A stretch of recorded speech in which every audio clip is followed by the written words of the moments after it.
जय माई की। ये एक ऐसा विषय है कि जिसको समझने के लिए बुद्धि नहीं, किंतु एक ऐसी सोच चाहिए कि जो निकलना चाहता है।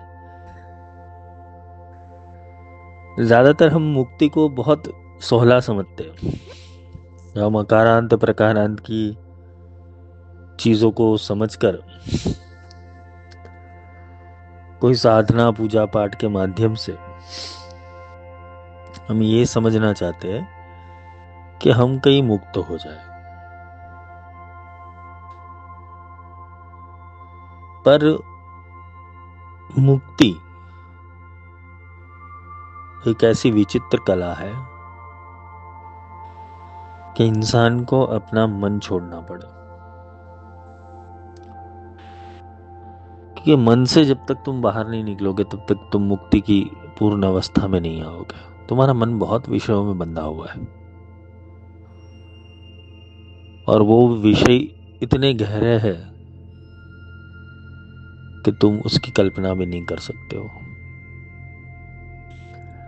और वो कल्पना कल्प से बनती है। कल्प यानी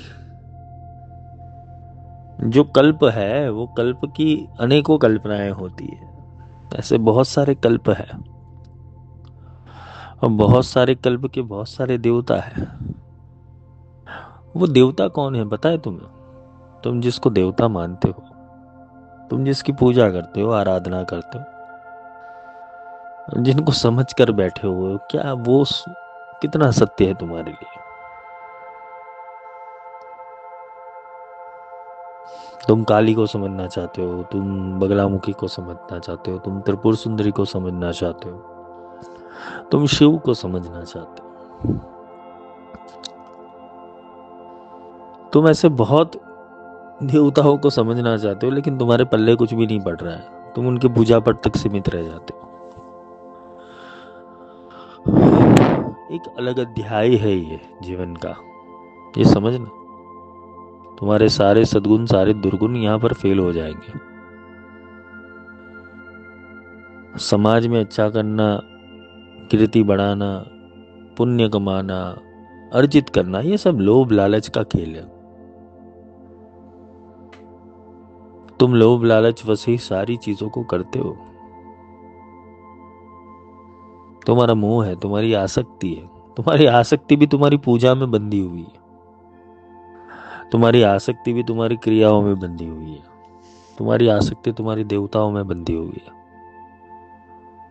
तुम्हारी आसक्ति और तुम्हारी जिजीविषा इतनी स्ट्रांग है कि तुम्हें ऐसा लगता है कि तुम कुछ करोगे और तुम्हें प्राप्त होगा। बहुत बड़ा माया जाल है ये। किसी किसी को मिलता है, किसी किसी को नहीं मिलता है। किसी को अनुभव होते, किसी को अनुभव नहीं होते। कोई करना ही नहीं चाहता है। पर तुम्हारे करने ना करने से तुम्हें कोई फायदा नहीं होने वाला। तुम्हें फायदा तब होगा जब तुम समझोगे। तुम्हें फायदा तब होगा कि जब तुम उन तत्वों को, उन देवताओं को समझोगे। हम समझना नहीं चाहते, हम क्रिया में उतारना चाहते हैं। हम काली के मंत्र कर ले, काली की स्तोत्र कर ले, काली की उपासना कर ले, काली की विद्या कर ले, मातंगी साध ले, बगलामुखी साध ले, शिव को साध ले, विष्णु को साध ले, कृष्ण को साध ले, राम को साध ले। ये अकारांत प्रकारांत की तुम्हारी विडंबना है सारी। और ये विडंबना इसलिए है क्योंकि तुमने सत्य ज्ञान को लिया नहीं। अब मैं तुम्हें एक अलग बात समझाता हूं, और वो वाद है पर ब्रह्मवाद। गुरु ब्रह्मा गुरु विष्णु गुरुदेवो महेश्वरा गुरु साक्षात इति परब्रह्म। परब्रह्म कौन है? तुम्हें लगता है कि परब्रह्म तुम्हारी सृष्टि में इंटरेस्ट लेगा, क्योंकि परब्रह्म एक अलग चेतना है। तुम्हारी सृष्टि मृत्युलोक है। मृत्युलोक का अर्थ होता है कि तुम पैदा होते हो और तुम मर जाते हो। तुम्हारा शरीर जवान होता है बाल्यावस्था में, बाल्यावस्था से लेके मृत्यु अवस्था तक शरीर अपना गुणधर्म धारण करता है। तुम ये शरीर की द्विधा में से भी बाहर नहीं निकले हो अभी, क्योंकि शरीर जब तक है तब तक तुम्हारा मन है, और मन की द्विधा इतनी है कि मन को बहुत कुछ प्राप्त करना है, क्योंकि संसार ने तुम्हें यही समझाया हुआ है, विडंबना। तुम पागलों की तरह कुछ प्राप्त करने के लिए भाग रहे हो। और ये बात याद रखना, तुम कितनी भी बड़ी अचीवमेंट ले लो, हम्म, तुम्हारे हाथ में कुछ नहीं बचने वाला। काल और माया तुम्हें आगे बढ़ाएगी। तुम अगर ज्ञानी हो गए तो काल माया आगे बढ़ाएगी। तुम अगर धनी हो गए तो काल माया आगे बढ़ाएगी। तुम अगर अच्छे कीर्तिमान हो गए, अच्छे एस्टेब्लिश हो गए, तब भी काल माया तुम्हें आगे बढ़ाएगी। पर ये काल और माया तुम्हारा भोग तो अवश्य लेगी, क्योंकि तुम्हारे भोग से उसका भोग है। तुम भोग रहे हो इसलिए वो भोगी भी है। इसलिए तो लालच बस तुम सारी चीजें कर रहे हो। मुक्त कहाँ हो? मुक्त तो वो है कि जो आधार को छोड़ दे, निराधार हो जाए। तुमने आधार पकड़ा हुआ है। तुम्हें ऐसा लगता है कि कोई देवता आके तुम्हारी मदद करेगा। तुम्हें ऐसा लगता है कि तुम किसी ऊर्जा को, किसी मंत्र को सिद्ध करके तुम अपने कार्य कर लोगे। हाँ, किसी हीलिंग मोडालिटी के अंदर घुस के तुम अपने आप का उद्धार कर लोगे। तुम निर्वाण भी अपने मन से ही ले रहे हो ना। कहाँ निर्वाण ले रहे हो? क्योंकि तुम्हें सिखाने वाले जो गुरु है वो शिवो हम सच्चिदानंदो हम। हम्म?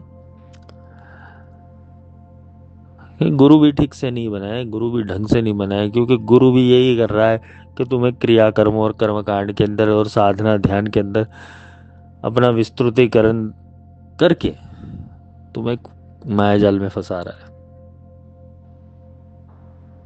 सत्य क्या है पता है? सत्य विवेक है, सत्य वृत्ति है, सत्य प्रज्ञा है। सत्य एक कल्पना से बाहर है। सत्य तुम्हारी सारी कल्पनाओं का जब अंत हो जाता है ना, तब जो बचता है वो सत्य है। तुम कल्पनाओं के अंदर जा रहे हो। तुम्हें कोई देवी दिखती है, कोई देवता दिखता है, कोई रंग दिखता है, कोई प्रकाश दिखता है, कोई अनुभव होता है। पता है ये अनुभव करने वाला भी तुम्हारा मन ही है।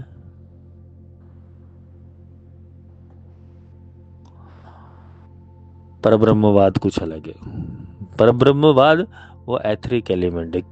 किसी मेरे शिष्य ने मुझे पूछा था अभी 2-3 दिन पहले कि मैं अपने अंदर वाले को मानता हूं, मेरे अंदर जो चल रहा है वो सत्य है,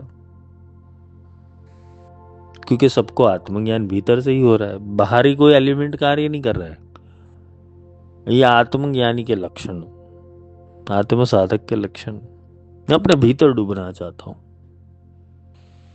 मैं उसकी बात सुनी, उसकी बात समझी, पर उसका प्रश्न उचित भी था, क्योंकि उसका प्रश्न नहीं आता तो मैं उत्तर भी नहीं दे पाता।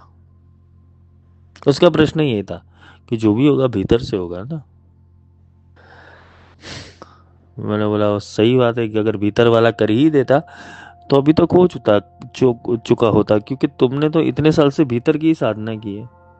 मंत्र भी भीतर की, उपासना भी भीतर की। भीतर वाले को साधने के लिए इतने प्रपंच कर लिए, भीतर वाला सदा नहीं, क्योंकि भीतर वाले को अपना कोड मिला नहीं, इसलिए बाहर वाले की जरूरत पड़ती है। ये बाहर वाला परब्रह्म होता है, गुरु साक्षात परब्रह्म। परब्रह्म बाहरी एलिमेंट है, भीतर का एलिमेंट नहीं है। भीतर जो है वो ब्रह्म का एलिमेंट है, ये समझ लेना। दो वाक्य है, ब्रह्म और परब्रह्म। अयम आत्मा ब्रह्म। आत्मा ब्रह्म है, आत्मा परब्रह्म नहीं है। सर्वम खलविदम ब्रह्म, सब ब्रह्म की व्याख्या हो रही है। देखो, हम ब्रह्मास्मि, एको ब्रह्म द्वितीयो नास्ति, ये सब ब्रह्म की व्याख्या हो रही है, पर ब्रह्म की व्याख्या नहीं हो रही है। गुरु साक्षात पर ब्रह्म। पर ब्रह्म का अर्थ होता है वो बाहरी एलिमेंट है। बाहरी एलिमेंट जब आया, पर ब्रह्म के अंदर ब्रह्म रहता है। वो पर ब्रह्म जब ब्रह्म को तुम्हारे भीतर स्पर्श करता है तभी जाके तुम्हारा ब्रह्म जागृत होता है, वरना ब्रह्म जागृत नहीं होता है। वरना तो तुम कर लो जितनी साधना, जितने भी प्रपंच करने कर लो,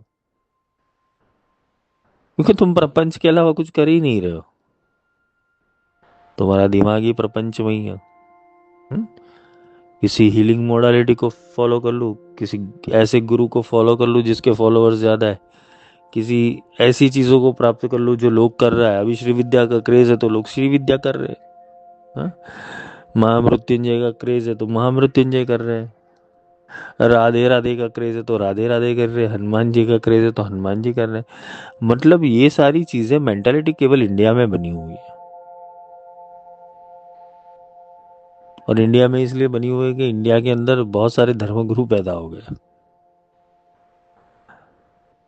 मैंने किसी एक शिष्य ने भी प्रश्न पूछा था जस्ट 1 घंटे पहले। उसने पूछा, गुरुजी सीधा सीधा गणित है जो आप समझा रहे हो, उसको लोग टेढ़ा क्यों करके समझा रहे हो? इतने सारे बंधन, इतने सारे नीति नियम, इतने सारे वचन, क्यों ऐसा? इतने व्रत, इतने उपवास, इतने तीर्थ, कुंभ में जाना पड़ेगा, ये करना पड़ेगा, वो करना पड़ेगा। तो आत्मा तो इस सब से कभी मुक्ति नहीं होगा, सिद्ध कब होगा? और आप जो समझा रहे 16 है, सीधा है। कहने का तात्पर्य इतना ही था केवल। मैंने उसको एक ही उत्तर दिया कि मुझे दूसरी गुरु परंपराओं का पता नहीं है, लेकिन मेरी गुरु परंपरा के अंदर मुक्ति मिलती है, मैं मुक्त करता हूँ। दूसरे लोगों का काम है बंधन में डालना, नीति नियमों में डालना। मैं नीति नियम भी समझाता हूँ, लेकिन कुछ ही। जितना तुम्हारा विवेक है उतना विवेक रखना है। जहर कितना खाना चाहिए वो तुम्हारे ऊपर है। हम्म? दवाइयाँ एक चीज से ज्यादा ले लोगे दवाइयाँ तो वो भी नुकसान करेगी, चाहे आयुर्वेदिक हो, होम्योपैथी हो या एलोपैथी हो। उसकी मात्रा होनी चाहिए। विवेक का अर्थ होता है मात्रा। मात्रा का अर्थ होता है स्थित प्रज्ञ अवस्था। ना ना सही है, ना गलत है, ना पाप है, ना पुण्य है। तुम मात्रा कितनी रखते हो? तुम्हारी मात्रा मजबूत होनी चाहिए। तुम्हें किसी भी चीज का एक्सेस करने हो तो एक्सट्रीम में मत हो, ना जीरो हो जाओ, मिडल में रहो हमेशा। कृष्ण तो यही समझाते, स्थित प्रज्ञ हो, स्थित प्रज्ञ हो, स्थित प्रज्ञ हो। तो स्थित प्रज्ञता आती नहीं है हमारे अंदर। हमें कुछ एक्सट्रीम करना है क्या, तो या तो लोअर करना है। और बात घूम फिर के यहाँ पे आती है, पर ब्रह्मवाद क्या है? मैं तो ये समझाना चाहता हूँ, पर ब्रह्मवाद भीतर का एलिमेंट नहीं, बाहर का एलिमेंट है। अंदर तो ब्रह्म बैठा हुआ है, पर ब्रह्म बाहर से आता है। पर ब्रह्म का अर्थ होता है जो बाहरी एलिमेंट है, बाहरी ग्रह से आया हुआ है, बाहरी यूनिवर्स से आ रहा है, बाहरी आकाश गंगा से आया हुआ है, बाहरी यूनिवर्स से आया हुआ है। तुम्हारे यूनिवर्स का नहीं है वो।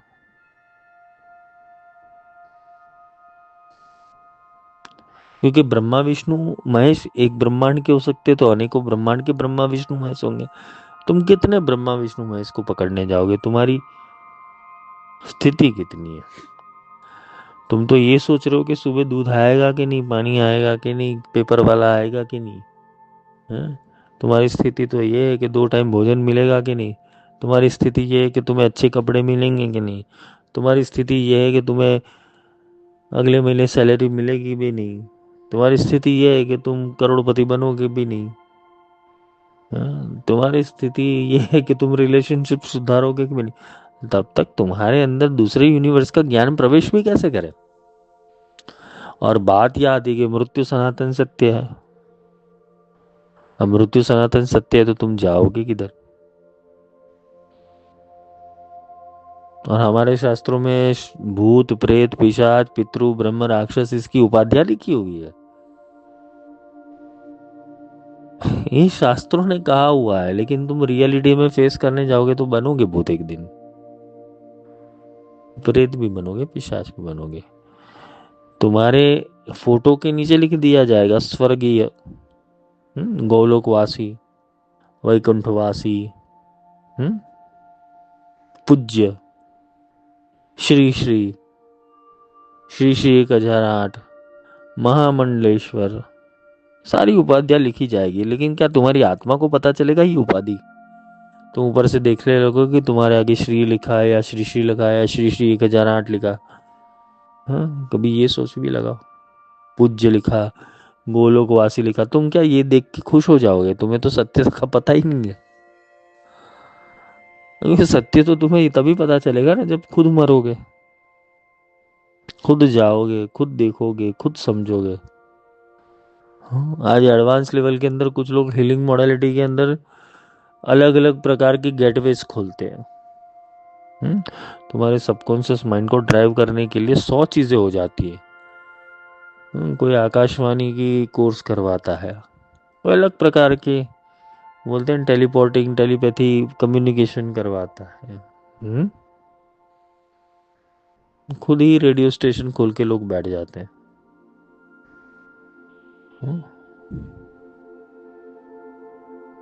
अलग अलग प्रकार की हिप्नोसिस थेरापी, अलग अलग प्रकार की साउंड हीलिंग।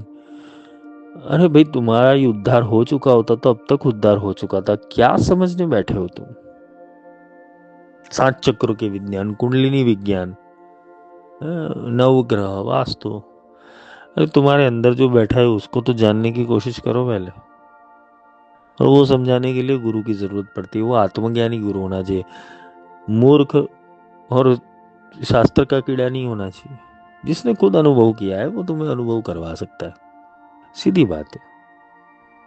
जो खुद अच्छा खाना खाता है वही अच्छी रेसिपी को पका सकता है।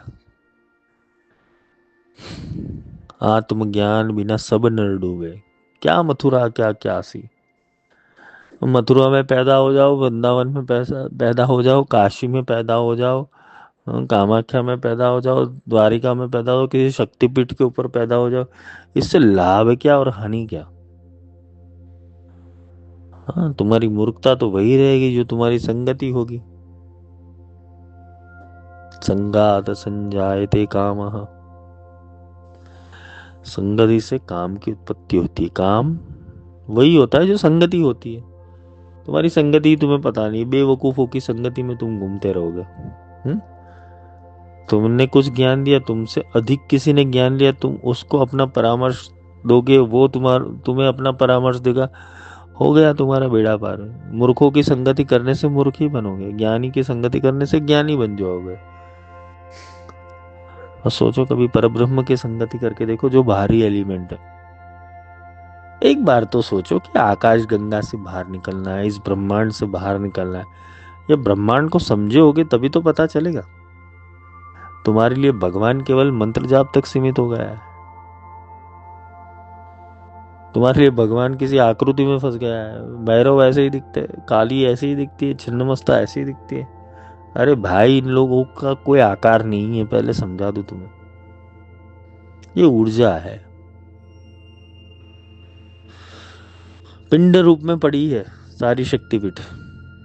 कोई आकार नहीं है। शिवलिंग सारे निराकार है, शालिग्राम निराकार है।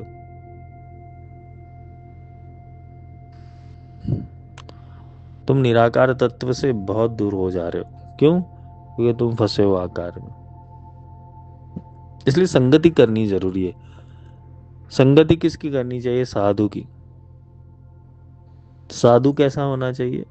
साधन युक्त। हम्म? तुलसी संगत साधु की कटे कोटि अपराध। एक घड़ी है, आधी घड़ी, आधी में पुनिया। तुलसी संगत साधु की कटे कोटि अपराध। ये कोटि अपराध तुम्हारे कटेंगे कैसे? तुम्हारा मैट्रिक्स ही अलग प्रकार से रचा हुआ है। तुम्हें अच्छी बातें बहुत अच्छी लगती है। कभी कभी किसी बाबा के वीडियो सुन के, रील्स सुन के तुम प्रभावित हो जाओगे। हाँ यार, ये अच्छी बातें कर रहे, बहुत अच्छी, बहुत सही बात कर रहे। हाँ, इसका पालन करो, इसका पालन करो, ऐसे करो, झूठ मत बोलो। तुम इसके मैट्रिक्स में भी तुम फंसे हुए हो। अच्छी बातें और बुरी बातें की मैट्रिक्स में भी तुम फंसे हुए हो। तुम मैन्युपुलेटेड चीजों के अंदर भी फंसे हुए हो। तुम्हें तुम्हारे दिमाग के अंदर कोई लॉजिक दे दे, तुम उस लॉजिक के अंदर फंस जाओगे।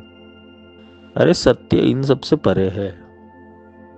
और सत्य वो है कि जो तुम्हारा आत्मा जानता है। जब मिल जाता है ना, तब पता चल जाता है। ना गुरु कुछ बोलता है, ना शिष्य कुछ बोलता है। ये अनुभव जन्य बातें बता रहा हूं तुम। जब मेरे गुरुदेव ने मेरे को सत्य दिया, तो ना मैं कुछ बोला ना वो कुछ बोले, मुझे सत्य का भान हो गया और उनको पता चल गया मैंने सत्य दे दिया। ये तुम्हारे साथ भी घटित हो सकता है, लेकिन तुम इसके लायक, पात्रता, समर्पण, एकात्म भाव, अद्वैतता, ये गुणों से अगर तुम वंचित हो, अगर एक होना है, किसी गुरु तत्व से एक होना है, किसी इष्ट तत्व से एक होना है, किसी पर ब्रह्म तत्व से एक होना चाहिए, तो तुम्हारी एक ही धारा होनी चाहिए, 100 धारा नहीं होनी चाहिए। यहाँ तो सुबह अलग गुरु की पूजा होती है, दोपहर में अलग गुरु की पूजा होती है, शाम को अलग गुरु की पूजा होती है। हाँ, सुबह देवता अलग हो जाते, दोपहर में देवता अलग होता है, शाम को देवता अलग। अलग अलग दिन के ऊपर भी देवता अलग हो जाते हैं। सोमवार को अलग देवता, मंगलवार को अलग देवता। हाँ, हाय रे तुम्हारा दिमाग। हाँ, एकादशी के ऊपर वैष्णव बन जाओगे, शिवरात्रि के ऊपर शैव बन जाओगे, नवरात्रि में शाक्त बन जाओगे। तुम्हारा धर्म ही तुम्हारा नहीं है, तुम्हारी मेंटालिटी ही तुम्हारी नहीं है, और तुम्हारा गुरु भी तुम्हारा नहीं है, क्योंकि तुम्हें इन सब से निकाल नहीं रहा है। तुम भी चित्र विचित्रता के अंदर पड़े हो, और गुरु भी चित्र विचित्रता के अंदर पड़ा हुआ है। अभी शिवरात्रि की साधना के लिए मैंने ग्रुप का नाम चेंज किया। मतलब लोगों ने ओम नमः शिवाय, ओम नमः शिवाय बोला।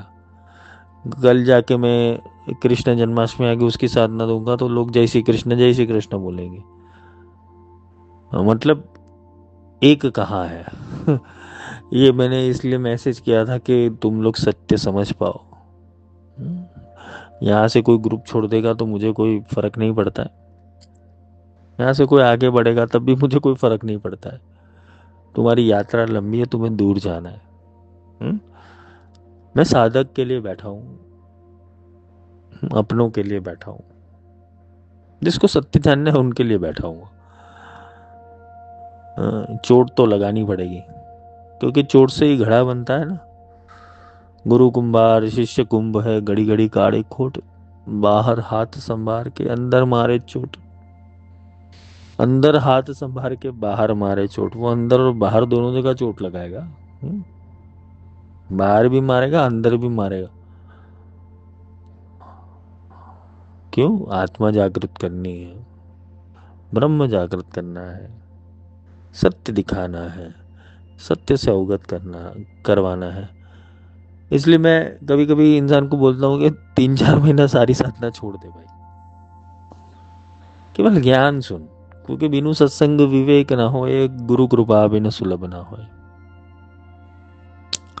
सत्संग से विवेक का प्रागट्य होगा। मैंने समुद्र मंथन रहस्य, जब ये एक्चुअली श्री सुक्तम का ही भाग है, ऑलरेडी ये लेक्चर किया हुआ है। वो प्रॉब्लम ये, लोगों को पूरा 13 घंटा का लेक्चर सुनना नहीं है, तो श्री सुक्तम के भाग अलग करके मैंने दिया। मैंने सारी अवस्था समझाई हुई है कि कब कौन सी अवस्था तुम्हें फंसा देगी। पर ब्रह्मवाद अलग है, अभी भी समझा रहा हूँ। पर ब्रह्म इस सृष्टि का नहीं है। जैसे विष्णु वैकुंठ में बैठे हुए, शिव कैलाश के अंदर बैठे हुए, ब्रह्मा ब्रह्मलोक के अंदर बैठे हुए, तो वो लोक अलग है, तुम्हारा लोक अलग है, ये मृत्यु लोक है। और तुम साधना चाहते हो ब्रह्मा को, विष्णु को, शिव को, वो अलग लोक में बैठे हुए, उनका ट्रांसमिशन अलग है, उनकी थियरी अलग है, उनका प्रैक्टिकल अलग है, उनके सिद्धांत अलग है। तुम ये समझोगे तब जाके उनके लोकांतर में प्रवेश करोगे ना।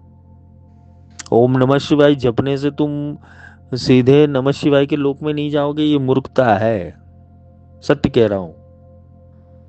हाँ, तुम रुद्राष्टकम कर लो, निर्वाणाष्टकम कर लो, जितने भी अष्टकम करना है, महिम्न कर लो, रुद्री कर लो, शतरुद्रीय कर लो, वेद के मंत्र पठन कर लो, जब तक चीजें समझ में नहीं आएगी तुम्हारे लिए सारी चीजें व्यर्थ है।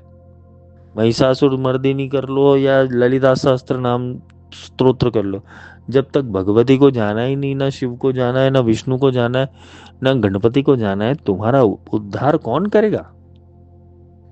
तुम्हें सीख लेनी नहीं है, तुम्हारे पास टीचर भी बेवकूफ है। Art of living, art of engineering, inner engineering, art of light, art of darkness, Vipassana, अष्टांग योग। अरे कोई सत्य की तो बात बताए कि जो जहां तर्क दौड़े, जहां बुद्धि दौड़े। पहले तर्क और बुद्धि से तो वहां पर पहुंचो, फिर क्रिया करो। तुम पहले ही क्रिया हाथ में ले ले रहे हो। तुम्हें पहले ही प्राणायाम और योग करना है, अष्टांग योग करने के अंदर घुस जाना है। तुम्हारा कहाँ से भला होगा? तुमने समझी ही नहीं चीजें। साधो ये उल्टा कुआ। कुआ समाधि से शुरू होता है और यम नियम के ऊपर पहुंचता है। उल्टा है ये। पहले समाधि प्राप्त करो, फिर यम नियम अपने आप समझ में आ जाएंगे। सर्कल को समझो। हम्म क्योंकि लोग सर्कल को नहीं समझते। लोग क्या समझते? मैंने क्या किया, तूने क्या किया, इसने क्या किया, उसने क्या किया। हजारों की भीड़ में अलग अलग गुरु बना लिए। कुंभ का लोगों को इतना आकर्षण हो गया है। अभी तो कुंभ के लिए मेरे को लोगों के मैसेज है, गुरु जी आप कुंभ नहीं जा रहे, मैं तो क्यों जाऊं? काय को जाना है? मेरे को अमृत नहीं पीना है भाई। हम्म, बेवकूफी भरी बात है। और वहां जाके क्या मिलेगा? वही पगलेटों की दुनिया। हजार पगलेट है अलग अलग प्रकार के, और तुम आकर्षित हो जाओगे। किसी ने 1000 रुद्राक्ष पहने, किसी ने 1 लाख रुद्राक्ष पहने, किसी ने ये पहना है, किसी ने वो पहना है। कोई ये योग कर रहा है, कोई वो योग कर रहा है, कोई ये शिविर कर रहा है, कोई वो शिविर कर रहा है। सत्य कौन दिखा रहा है तुम्हें? प्रपंच से घिरे हुए हो। हम्म। गंगा नहाने को गया मन का पापी चोर। मन का पापी चोर भी गंगा नहाने जाएगा, इसलिए 20 किलोमीटर लंबी यात्रा लगी हुई है। 20 किलोमीटर तक ट्रैफिक जाम है। इंटरनेट पे दिखाते हैं सारी चीजें। पागलों की दुनिया। कर लो न, स्नान कर लो, कहीं पाप धुल जाए, कहीं तुम्हें अमृतत्व मिल जाए, कहीं देवता मिल जाए, देवता प्रसन्न हो जाए तुम पे। हाँ? लालच और लोभ के वश कर लो सारी चीजें। हाँ, भगवान ये सारी चीजें अगर देखता तो कहना ही क्या था। इतने ग्रहों की युति बनी, 144 के बाद, 144 साल के बाद कुंभ आ रहा है, ये हो रहा है, वो हो रहा है। पागलपंती। जो सत्य धर्म के ऊपर चल रहा है, धर्म नीति के ऊपर चल रहा है, जो एक वचन के ऊपर चल रहा है, एक निष्ठा के ऊपर, जो भगवान उसके घर आते हैं। शबरी कहीं गई नहीं थी, राम उसके घर आए। हाँ, अहल्या कहीं गई नहीं, तो वो तो पत्थर बन के पड़ी रही। राम उनके घर आए थे। तुम्हारा राम तुम्हारे घर कब आएगा? सोचना। गहरा विषय है कि तुमने वो भक्ति की कि भगवान तुम्हारे पास आए। और भगवान आए तो क्या तुमने पहचाने? और पहचान लिया तो क्या उनके रास्ते के ऊपर निकल पड़े? और निकल पड़े तो क्या तुमने अचीवमेंट्स प्राप्त कर ली? हम्म? भगवान राम भी चाहते तो शिविर बनाते। हम्म? भगवान कृष्ण भी गीता का कोर्स करवाते। अर्जुन ही क्यों अकेला समझे? दुर्योधन भी समझे, दुशासन भी समझे, कर्ण भी समझे, धृतराष्ट्र भी समझे, भीष्म पितामह भी समझे। भगवान श्री कृष्ण खुद कोर्स नहीं करवा देते उन लोगों को? हरे रामा हरे कृष्णा, कृष्णा कृष्णा हरे हरे, वो भी दे देते महामंत्र उनको। उद्धार हो जाता। राधे राधे जपो बेटा, तुम्हारा उद्धार हो जाएगा। जब जो युग में जो होना चाहिए था वही हुआ है, और कलयुग में भी वही हो रहा है जो होना चाहिए था। कहीं तुम कलयुग की आड़ असर में तो नहीं हो, अपने आप को समझना। कल्प, ये कल्प अलग है। कल्प कल्पना से बनता है। हाँ, तुम्हें कितने मनवंतर और कितने कल्प और कितने युग तुम्हें छोड़ने पड़ेंगे सत्य को प्राप्त करने के, तुम तैयार हो? पहली बात तो ये समझ लेना, एक घड़ी आधी में पुनियाद, तुलसी संगत साधु की कटी कोटि अपराध। ये आधी घड़ी भी अगर सच्चे संत की संगत मिल जाए ना, तो तुम पहुंच जाओगे। हम्म, बहुत गहरा रहस्य है, समझ लेना। ये कोर्स, मॉडलिटी, शिविर, अलग अलग कारांत प्रकारांत के उलझनों में गिरोगे अपने मन को शांत करने के लिए, और लालच और लोभवश आत्मा को उद्धार नहीं कर पाओगे, आत्मा की हत्या कर दोगे तुम। इसलिए जाग जाओ। जय माई की।